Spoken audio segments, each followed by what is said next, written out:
Thanks, Melody. All right. Well, I have kind of a challenging task ahead of me. I volunteered to do this presentation for Syttende a number of months ago and started off reading this book, The History of Norway, and then did a lot of Googling and a lot of research and ended up with so much material. It's very difficult to pare it all down into something that you all want to hear before you eat ice cream. So, I'm very aware that I'm the only thing between you and dessert. However, I really am going to have a hard time not saying everything. So, bear with me. My husband's in the front row. He's going to give me signals to speed up and this sort of thing. And I'll try to look and see if your eyes are glazing over. The other challenge I have is, of course, as I'm doing all of this, I'm like a fourth generation Norwegian American. I don't know anything. I know American history, I know how our Constitution came about, but when it comes to Norway, everything was new to me. So I found everything to be just amazingly fascinating. And so I hope you do too. And but I will be looking for the glazed over eyes and my husband's. So, Syttende. Have I said it correctly? Yes. Okay, very good. I went online and looked at how to pronounce it, and there were variations on that. I do want to get it about right anyway. Well, like many of you, I am a Norwegian American, and interestingly, in my family, hardly anything has filtered down to us, little trinkets or this or that from Norway. But as I looked at what I had, everything I have is dated 1914. I'm wearing this pin here, which is a 2 kroner Norwegian coin that is a commemorative coin from the centennial celebration of Syttende in 1914. My great-grandmother made a visit to Norway that particular year, and even in the process of getting things together for this presentation, I didn't know where this came from. So this has stimulated me to reach out to relatives and say, who brought this back? And how did I end up with it? And it turns out my great-grandmother, Julia Gunderson, who immigrated to the United States in 1881 as a 19-year-old newlywed, made one trip back to Norway when she was 52 years old in 1914. And she came back with a whole lot of stuff that says 1914. And I'd like to think that she went there on that year in particular to celebrate the centennial. I don't know for sure, but I would like to think that she did. So I guess part of me thinks maybe it's destiny that at some point in my life I was going to dig into this and figure out, let's learn about the Norwegian Constitution and have a greater appreciation for another history that I didn't know. So, you've seen the little video that was running before dinner, parades, hot dogs, ice cream, children's parades. The Norwegians celebrate this occasion with children's parades because they value the children, because they are the future of Norway. There's so much about this celebration that is really interesting and appealing. The food, the special breakfasts, and wearing the bunads, and all that they do. But let's dig a little into the history and find out what this is all about. So on May 17th, 1814, in Eidsvoll, Norway, the Constitution of the Kingdom of Norway was signed. But what is the story behind it? What led up to that?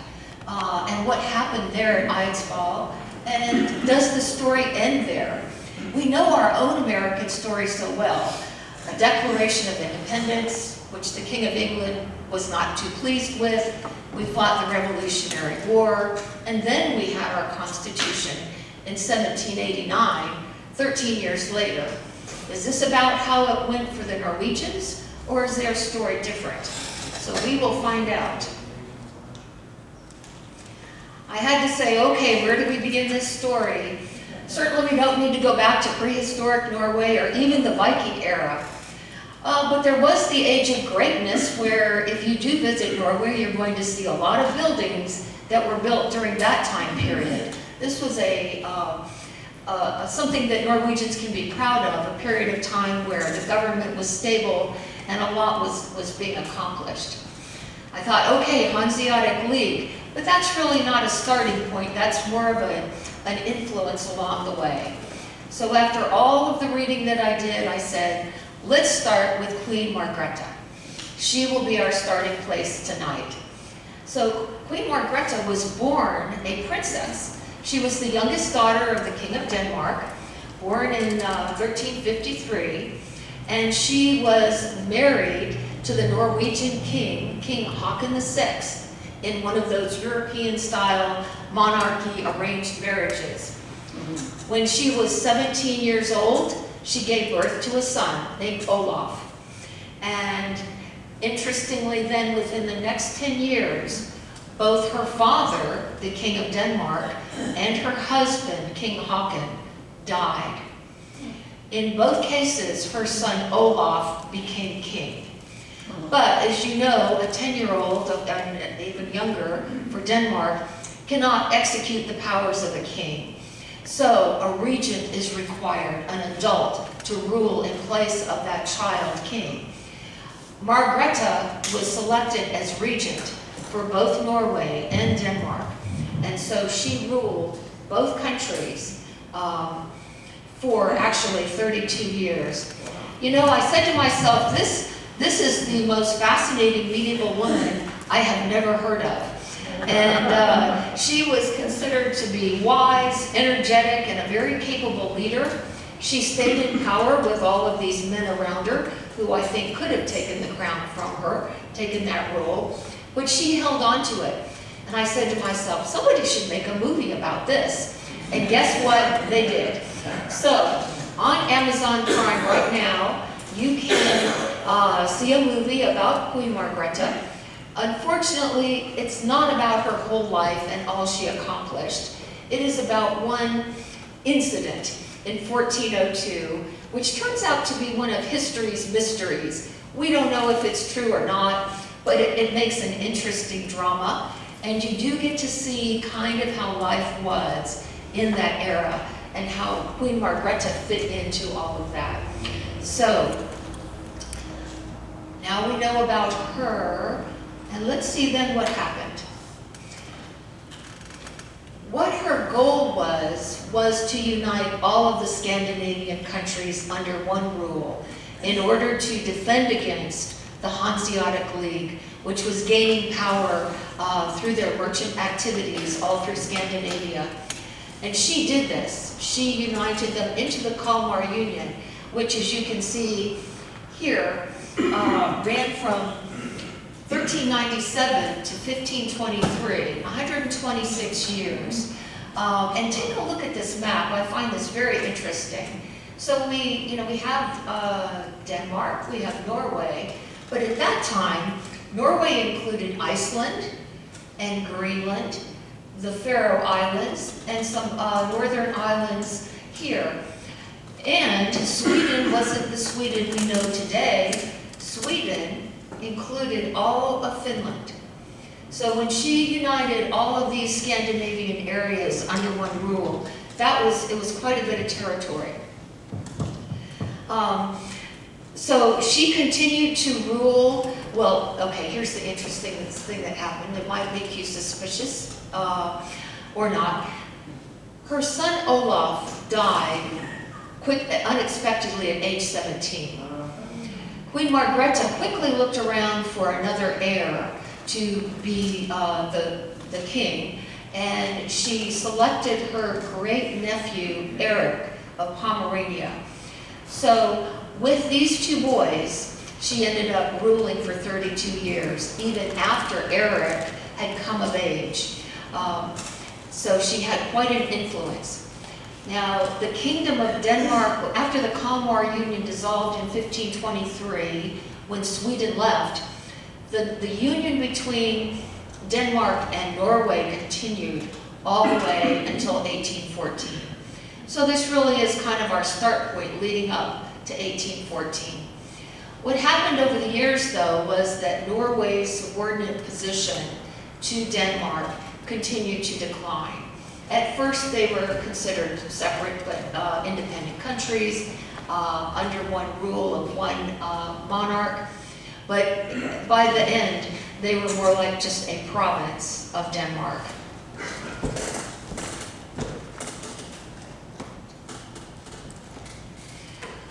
Some historians have called this period of time the lost years of Norway, or the lost 400 years. And during this time, Norway lost, this was even before Marta, lost about half of its population. Now the numbers vary, it could be as much as 2/3. From what I read, their population at the time was about 350,000 people. And they did not even regain up to that level again for 300 years. So Norway was already in a down position when King Haakon passed away and Margrethe took over.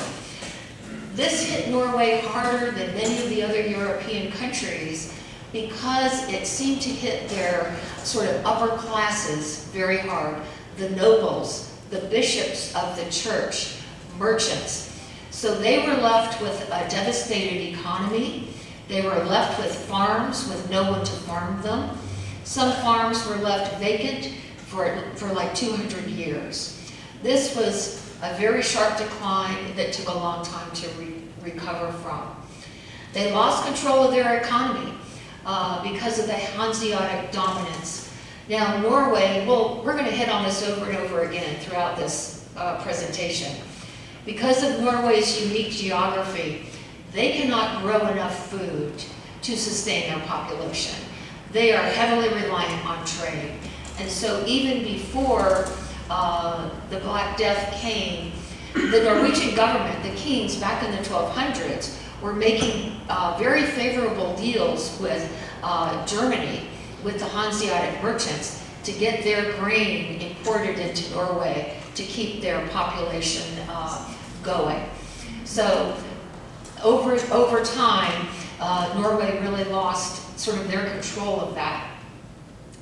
Obviously, they lost control of their government to Denmark, and that was in a way gradual, but by 1661, Denmark changed from an elective monarchy to a hereditary monarchy where the king had absolute control. In earlier days, they may have been consulting the Norwegians on different issues, but now they were not interested in what Norway had to say. Lost control of their religion. So the Reformation was coming in the early 1500s, but what happened here was the King of Denmark pushed through being Lutheran, the Reformation, with force. Norway had been a Catholic country. They had all of the hierarchy of the Catholic Church, the priests, the bishops, an archbishop, and that was still controlled by Norwegians at this point. This was the last kind of thing that Norwegians were able to be in charge of once the Reformation was forced upon them, and the Danish king became the head of the Lutheran Church. What this also did was it influenced the language. Already with Denmark in charge of Norway, Danish became the language of government operations. It became the language that merchants used. If anyone wanted a college degree, you went to Denmark to get it. There were no universities there. But once the language was then added to the church, the Bibles, the hymnals, all in Danish, the Norwegian language really stopped being a written language. It was still spoken in many dialects throughout the country, but it was not the dominant language. Oh, is that where we want to be? Oh. Back. Okay, forward. Okay, so now we're actually actually getting closer to 1814. We're in the late 1700s. And what we had here was,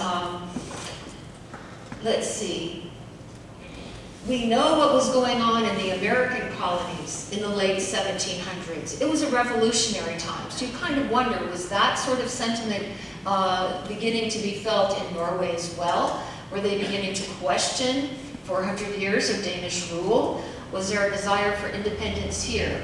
We know that the rest of Europe was watching the American colonies with great interest, because the idea of a government of the people and by the people was unheard of in Europe. So, could that even work?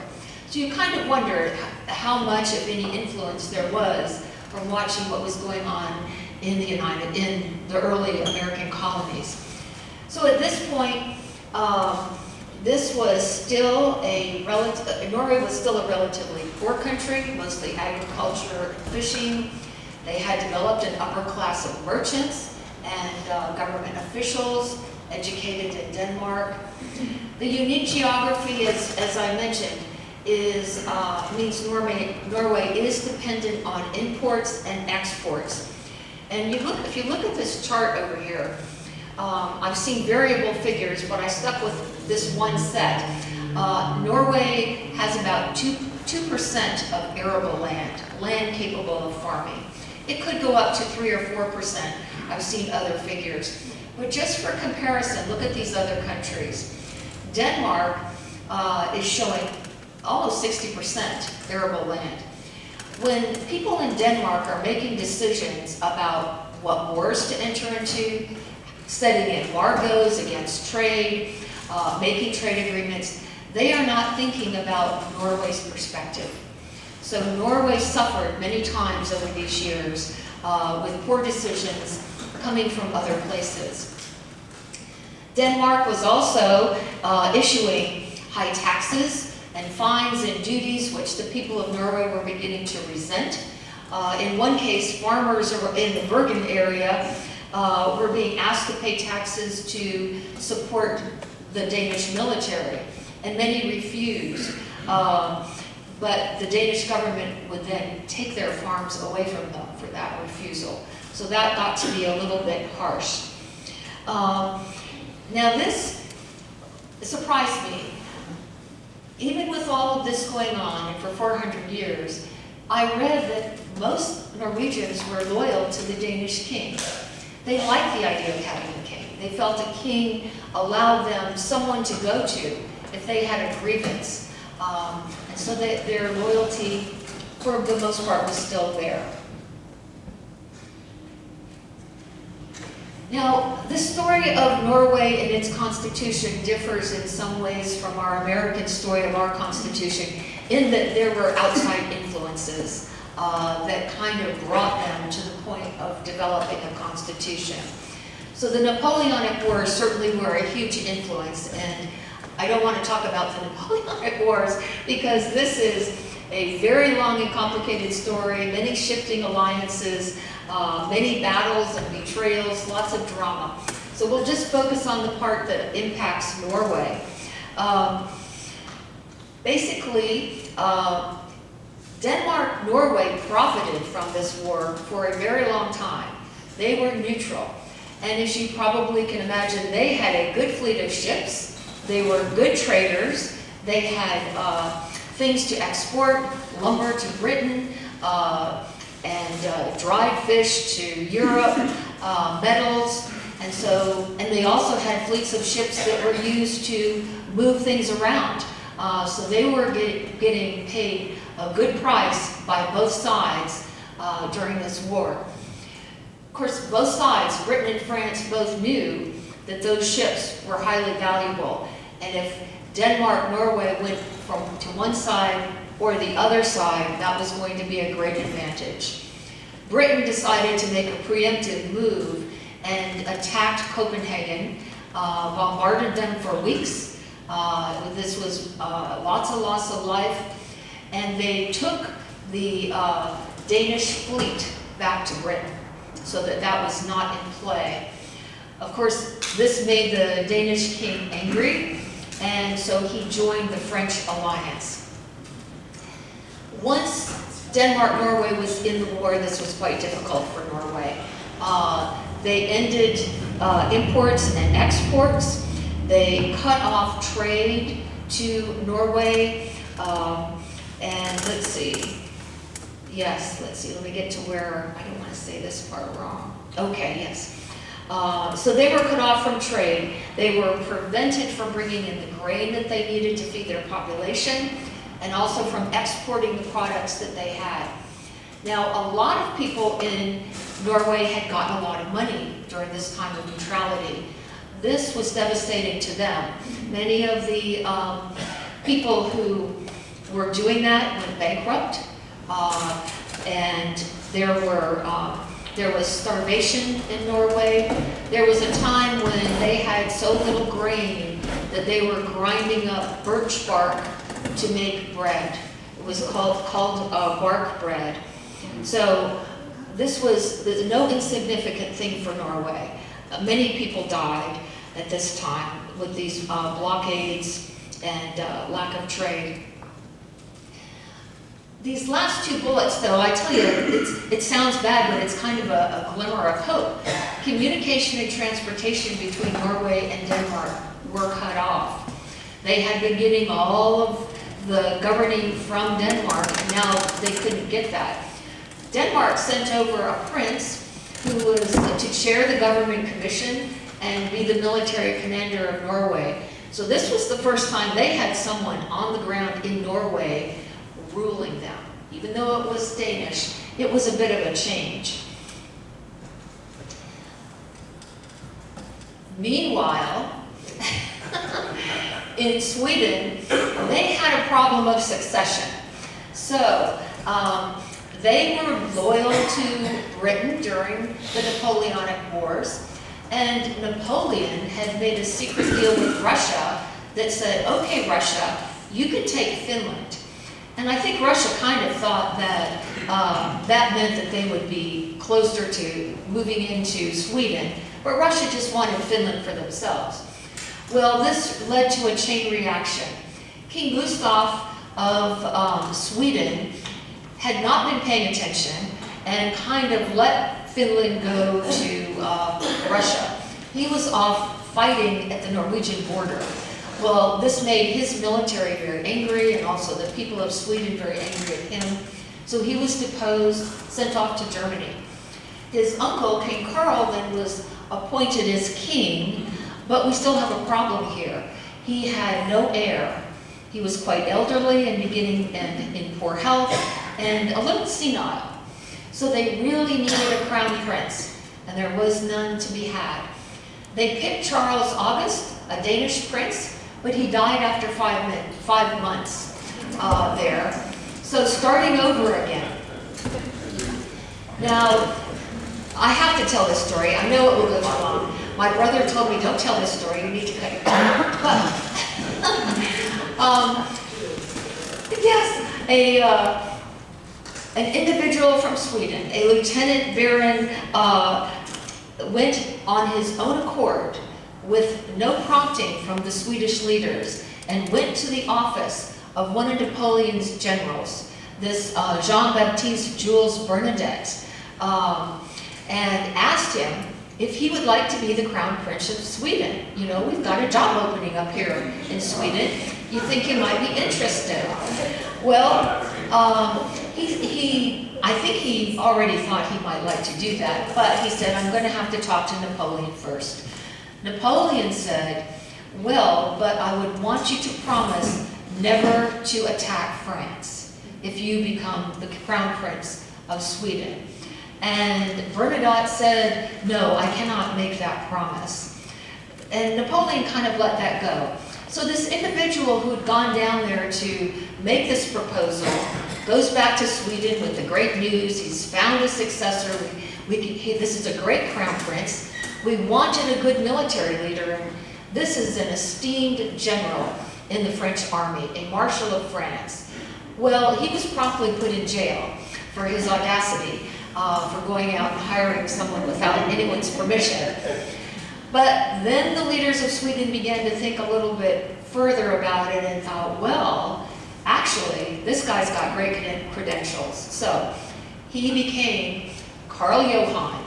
All he had to do was go to Sweden and change his name, change his religion, and be adopted by the king. And I have to tell you, maybe everybody else already knew this story, but this was a surprise to me. When I went to Norway in 1994 and walked down Karl Johan's gate and saw the statue in front of the palace, I assumed this was a Norwegian, a really important Norwegian. But no, he's not even Swedish. This is a French general who became the Crown Prince of Sweden and then the King of Sweden.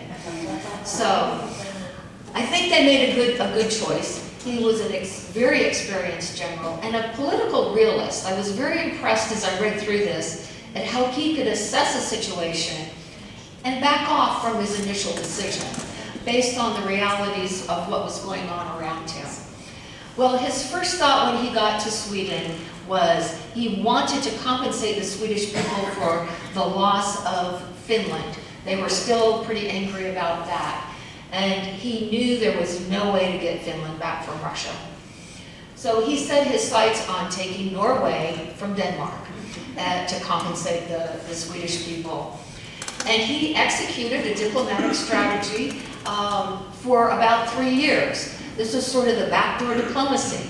He went to the Brits. He said, what would you think if we took Norway from Denmark? And the British were okay with that. Russia was okay with that. Napoleon was okay with that. He'd kind of gotten agreement from a lot of the European great powers. But when was this going to happen? The opportunity arose when the war started to come to an end. After Napoleon's rush into Russia, a lot of his allies abandoned him. And they were ready to bring this to an end and end things for Napoleon. They turned against him in 1813 and thought they would chase him back to France after the Battle of Leipzig and just end it there. Karl Johan, the great general, was leading the Northern Army. This was the Swedes and the Russians. And they were marching down through Europe on their way to France. And Karl Johan had said, I'll go to the border, but I'm not entering France. I don't want to fight on my home territory. But he pulled a fast one here, and instead, by the time he got to Holland, he turned around and went back up to Denmark. And he confronted the Danish army. And oh, by the way, I forgot to mention, Napoleon's only ally left was Denmark-Norway. When all of the other allies joined Britain, the King of Denmark wanted to leave Napoleon's group, but it was too late, really. So Karl Johan went north. He met the Danish army. They were outnumbered by about 50,000 troops. They very quickly gave up, and they signed the Treaty of Kiel in January of 1814. Okay, so now we're in January of 1814. We're getting very close to the Constitution Day. The Treaty of Kiel gave away Norway to Sweden. It ceded Norway to Sweden. But it was only Norway. Iceland, Greenland, the other islands that had historically belonged to Norway did not go with the package. They stayed with Denmark. So the Norwegian people were furious. They were furious at this. How could the Danish king treat them this way after they had been loyal for so many years? And they said, we're not cattle that can be bought and sold. They even thought, this treaty is not binding. We weren't involved in it. How could we be forced to keep it? So this really got the stirrings of national pride and identity going in Norway. And they wanted to declare their independence. They were tired of Denmark having given them up and having ruled them for so many years, and they were ready to just be independent. Well, The Danish governor of Norway, let me introduce you to really the second player in our story here, Karl Johan being number one. Christian Frederick is our next big player in Norway's development of their constitution. He had a plan. He had only arrived in Norway to be their governor about 7 or 8 months earlier in May of 2013, or 1813. And his first thought was, okay, Norway, yes, you should be independent, and I will be your king, your absolute monarch. And he floated that idea around to a few of his friends who thought that was a great idea, but he decided he better bring this out to a larger audience and see if he got support. And at this point, so the Treaty of Kiel is in January. By February, Christian Frederick is already making some moves to make a plan, and Sweden hadn't sent anybody over to Norway yet to create a government. So, Christian Frederick first arranged a meeting of notables. This was about 21 prominent merchants, military men, and others to meet at Eidsvoll on February 16th to discuss the plan. What he found out from these notable men was that they did not want an absolute monarch. Not at all. They had already had one. They were fed up with that. So the plan that they came out with was that Norway would develop a constitution and elect King Frederick as king, elect him as king.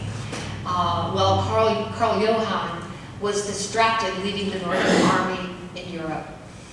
So we have two players, one from Sweden, one from Denmark, influencing Norway's history here. So who do we have from Norway who is of interest? This is Christian Magnus Falsen, who was considered the father of the Norwegian Constitution. He was born in, 1782. He had a law degree, and as a child, he was fascinated with American ideals, with American history. He had read Thomas Jefferson's works, Alexander Hamilton, James Madison, and even before the meeting to develop the Constitution started, he developed a draft Constitution. And based on that draft, which was heavily influenced by the US Constitution and the French Constitution, they were able to put together Norway's Constitution in just 10 days. So I thought, you know, if you've got to whip up a Constitution for a country that's never had one, this is the guy you want on your team. He was like born for that moment in history. So Christian Frederick helped set up this meeting. He helped directed the churches of Norway to elect assemblymen to come to this constitutional assembly. And they began meeting on April 10th. By May 17th, they signed the Constitution unanimously. The two factions within this group really were the one that said, we want independence, and a group that said, that might not really work, we might need to go into the union with Sweden. About 2/3 of them wanted independence, and they both had some influence in the final version of the Constitution. So, what does this Constitution look like? I have the book right here, the English version, and just flip through it if you like. It's fascinating to even just to read a paragraph or two. Norway's Constitution begins with the words, "The kingdom of Norway shall be a free, independent, indivisible, and inalienable kingdom. Its form of government shall be a limited and hereditary monarchy." So, when you look at this, it looks a little bit about like ours. There is separation of powers. There are three, they're not calling them branches, but three separate powers there: executive, legislative, and judicial. And a key aspect is popular sovereignty. This is not a monarchy where the monarch has control. This is a constitution where the people have control. And that control comes through the Storting, the parliament, which is elected by the people. They meet every 3 years, according to this constitution, and this will change, in history. They pass the laws and they appropriate money. But they like having a king, and they wanted the king to have some power. The executive power over military and foreign policy. The laws are executed through his ministers that he appoints. And he has a delaying veto power, that if the Storting passes a bill and the king vetoes it, if the Storting passes that law again in 3 consecutive sessions, it becomes law. So the king can be overridden. And you'll see later how they've used that. And the judicial power is an independent judiciary. Human rights, not as broad as America's Bill of Rights. Voting was very specific for certain categories of men. But it was the rule of law, freedom of expression. A lot of the things we're familiar with. Freedom of religion, though, was for Lutherans only. That changed over the years as well. All right, so how did everybody react to this? So, I mean, get this. So, Karl Johan's off busy in Europe fighting. The Norwegians have been told they are going to join with Sweden. They've chosen to ignore the Treaty of Kiel and march off in their own direction, basically declare their independence through this written constitution and elect their own king. So how do people feel about that? Well, Europe's great powers did not support Norway's independence. They felt the Treaty of Kiel should be upheld. That was what they had all kind of agreed to with Karl Johan. Karl Johan came back from the war at the end of May to find that all of this had happened, and he was indignant at Norway's defiance. Christian Frederick, on the other hand, our fellow from Denmark, really did some pretty good things here. He started to realize that this plan may not work, and so he tried to come up with a compromise for Karl Johan and said, I will step down as king, and I will abdicate here, and if you will uphold Norway's constitution. And Karl Johan would have none of that. So Karl Johan wanted to teach the Norwegians a lesson, and so his Swedish troops entered Norway, invaded Norway to enforce the treaty. Now the Norwegians were very eager. They were undersupplied, they were poorly led. Christian Frederick was essentially their general and kept pulling them back when they wanted to go forward. So a little disappointment there. But it really was inevitable. The Swedish army was strong. They were battle-hardened. They were going to win.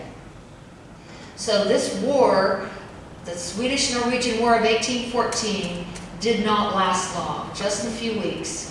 It was called the War of the Cats because they were just kind of pawing each other. So Karl Johan agreed to an armistice ending the war. But this is, Norway gained a lot from this. Norway gained the respect of Karl Johan. I don't think anybody really believed that Norway was as adamant about their independence as they were. Even Britain had sent envoys over to see if, well, maybe it's just a few rabble-rousers who are crying independence, only to find that it was all of Norway. They were truly committed to this course of action. And Karl Johan could see by the courage and tenacity of the Norwegian army that he was dealing with a country that deserved his respect. So we move on to the personal union with Sweden. So this did come about, but Karl Johan agreed basically to what Christian Frederick had proposed just a few weeks before. He agreed to all of Norway's constitution with the caveat that you add, united with Sweden under one king. Norwegians came to this meeting still furious. And it took them a while to say, okay, this is inevitable. They really wanted to stand hard with their original position, but it was unavoidable.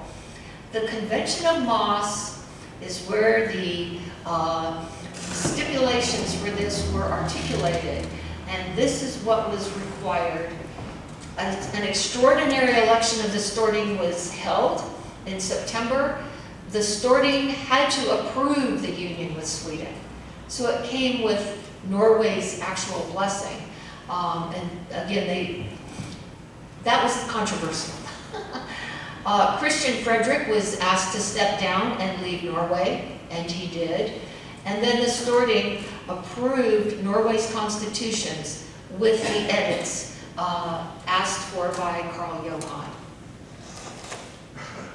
So it's like we're almost there. Norway really was an independent country with its own self-government, and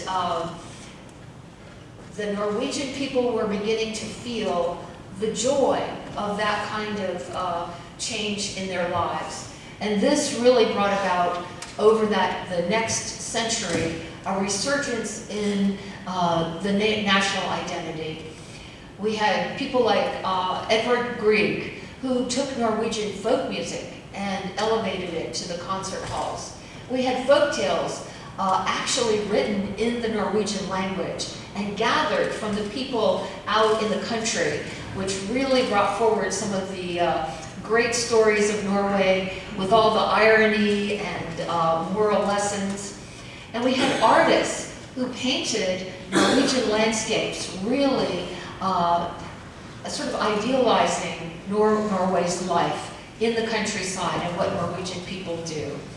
And then Syttende celebrations evolved over time. From the time when Karl Johan thought that they were disrespectful demonstrations against Sweden until 1947, when it became a national holiday. Okay, so 91 years joined in a union with Sweden. How do you get out of that? And how do you do it amicably and keep things going? I must say, I had to read this part over and over again. I couldn't quite get it, but it is brilliant. The Norwegians did some very clever things here, and I hope you will read it, because I'm not going to go into all of it, because I know time is getting short. But basically, the Storting gradually expanded their powers, which meant they diminished the king's powers. They began meeting once every year instead of every 3 years. So they could take advantage of that 3 times veto and get things passed without the king's blessing, because they were willing to keep putting those bills forward and getting them through. And when they did that, one of the things that they did was they changed the way the ministers were appointed, from being appointed by the king and working through him to actually coming from the parliament and then being nominated by the Storting and approved by the king. That's a key factor here in what they did next. Of course, when you think about what is the thing that is chafing the Norwegians the most about this personal union, it had to be foreign trade. As we said earlier, nobody can do the foreign relations and trade relations on Norway's behalf with Norway's interests truly at the top of their mind. And there were a lot of differences. Sweden had a protectionist attitude toward trade. They liked to have exports, but they were not so keen on imports. Norway, on the other hand, had a global reach.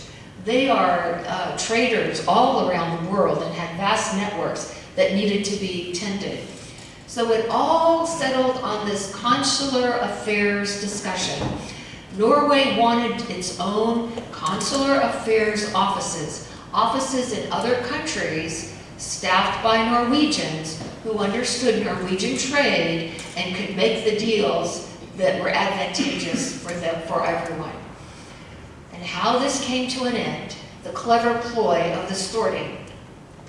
A prime minister whose name is Christian Michelsen came up with a strategy. Step one, they passed a law that said we are going to have consular affair offices in these other countries. It goes to the king vetoes it as planned. Comes back to the ministers, who then refuse to acknowledge or sign his veto, and they all resign. Once they had all resigned, there was no government. The king then said, I refuse to appoint new ministers because I don't have time. And the Norwegians use this little kind of trick to say, well, then you have abdicated. There is no longer a government, and you are no longer the king. Now, I suppose the King of Sweden could have pushed this, maybe with an army, but he chose not to. In fact, the Labour Party within Sweden was pro-Norwegian, and they had a slogan, hands off Norway, King. Leave Norway alone, let them go. Yes, Who was the king of Norway at that time? Norway didn't have a king. It was King Oscar of Sweden. Okay, There were the shared okay. king. King Oscar. Yes, yes. So he was actually quite distressed all this, and so Sweden relented and said, okay, we will dissolve the union, but we need a plebiscite, a vote of the Norwegian people. If the Norwegian people want to do this, we will do it.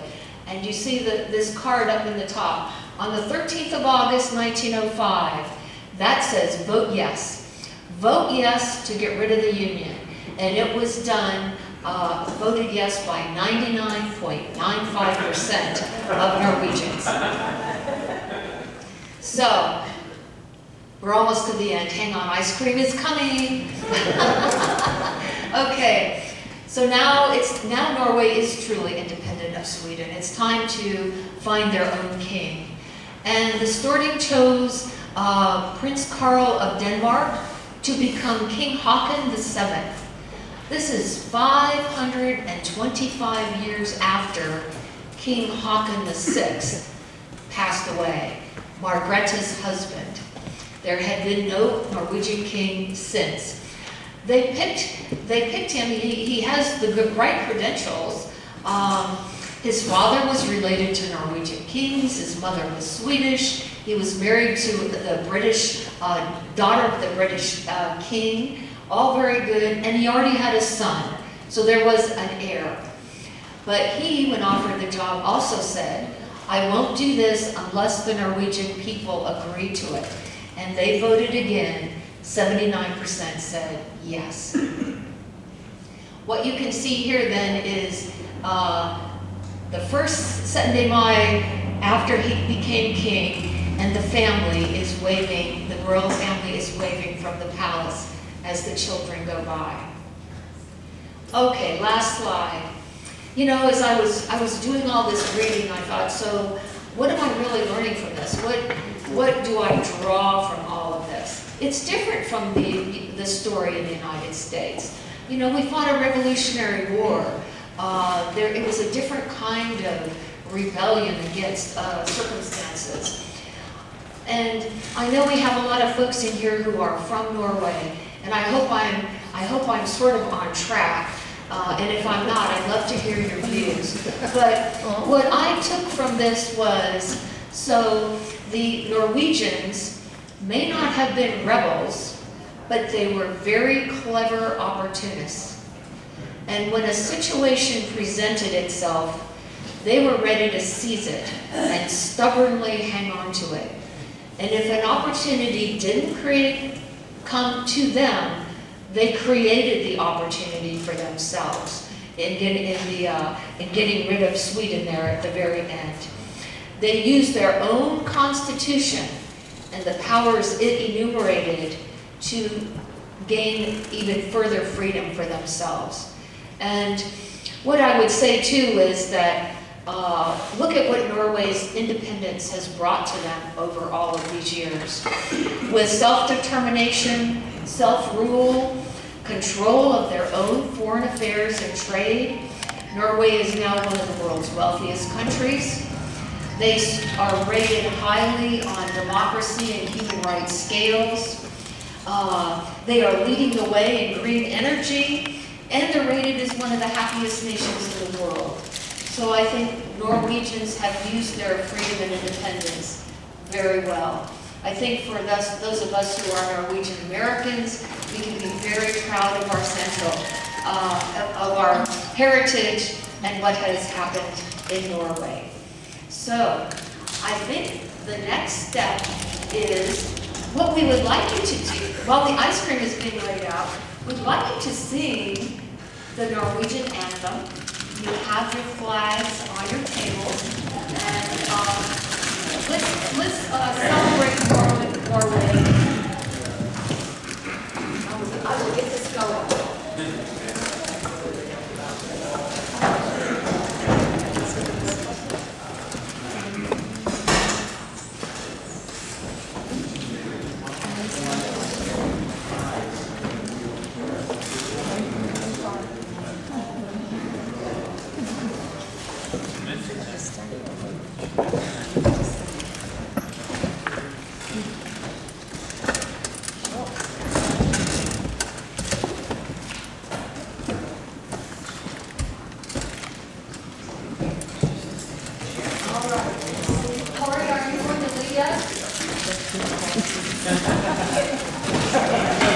The words,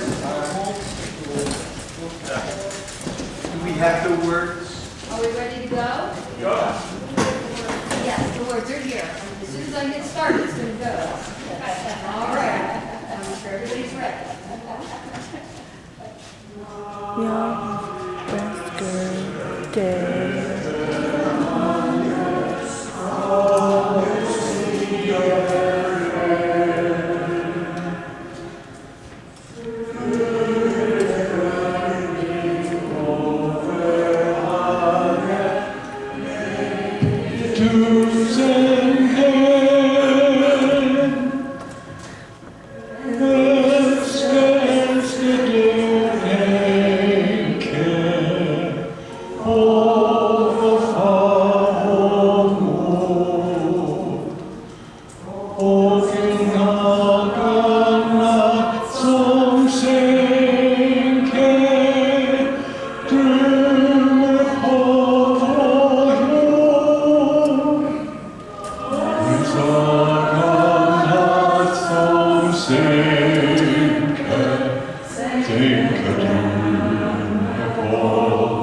Yes,